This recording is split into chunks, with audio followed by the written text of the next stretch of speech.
Hello. അപ്പം ഇങ്ങനെ video തുടങ്ങല്ലേ? ഓൾറെഡി ഹലോ എന്ന് പറഞ്ഞ് വെൽക്കം ചെയ്തത് കൊണ്ട് ഞാനായിട്ട് ഹലോ പറഞ്ഞ് മുഷിപ്പിക്കുന്നില്ല കേട്ടോ. അപ്പം ഇന്നത്തെ നമ്മുടെ ഹാമ്പർ എന്ന് പറയുന്നത് എൻഗേജ്മെൻറ്റ് ഹാമ്പറാണ്. ഒരു ബഡ്ജറ്റ് ഫ്രണ്ട്ലി എൻഗേജ്മെൻറ്റ് ഹാമ്പറാണ് കേട്ടോ നമ്മൾ മേക്ക് ചെയ്യാൻ പോകുന്നത്. ഒരു ബിഗ്നറായി എന്നോട് ഇത്ര വലിയ ദൗത്യം ഏൽപ്പിച്ചിട്ടുണ്ടായിരുന്നത് മറ്റാരുമല്ല കേട്ടോ, എൻ്റെ കസിൻ തന്നെയാണ് സനോജ് റഹ്മാൻ. സനോജ് അത്ര മതി, റഹ്മാൻ എന്നൊന്നും വേണ്ട, ഓവർ പൊലിപ്പിക്കലായി പോവും. അപ്പോൾ ആളുടെ എൻഗേജ്മെൻ്റ് ആണ് ആൾക്ക് ഗിഫ്റ്റ് കൊടുക്കാൻ, അതായത് പെണ്ണിന് കൊടുക്കാനുള്ള എൻഗേജ്മെൻറ്റ് ഹാമ്പറാണ്. അല്ലെങ്കിലും എൻഗേജ്മെൻറ്റ് ഹാമ്പർ അങ്ങനെ തന്നെയാണല്ലോ ചെയ്യുക. എനിവേസ്, അപ്പോൾ അതിനുള്ള തിരക്കിട്ട പണിയിലാണ് കേട്ടോ. അപ്പോൾ ഇന്ന് നമ്മൾ ചെയ്ത് വെക്കുന്നത് എല്ലാം ഒരു ബേസൊക്കെ സെറ്റ് ചെയ്ത് വെക്കണം. മാക്സിമം നമ്മൾ ഇന്ന് തന്നെ എല്ലാ വർക്കും കംപ്ലീറ്റ് ചെയ്തിട്ടുണ്ട് കേട്ടോ.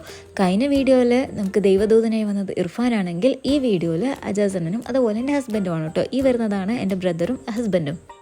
ഇതിൽ കാണിക്കുന്നത് നമ്മൾ ചോക്ലേറ്റ് ഹാമ്പറും അതുപോലെ തന്നെ ലെഹങ്കൻ്റെ ഹാമ്പറും ആണ് കേട്ടോ സെറ്റ് ചെയ്തിട്ടുള്ളത്. ഫൈനൽ ലുക്കൊക്കെ ഞാൻ അടുത്ത വീഡിയോയിൽ കാണിച്ചു തരാം. ഒരുപാട് കാണിച്ച് നിങ്ങളെ മോഷിപ്പിക്കാനായിട്ട് ഞാൻ ആഗ്രഹിക്കുന്നില്ല. അപ്പോൾ stay tune for the final look.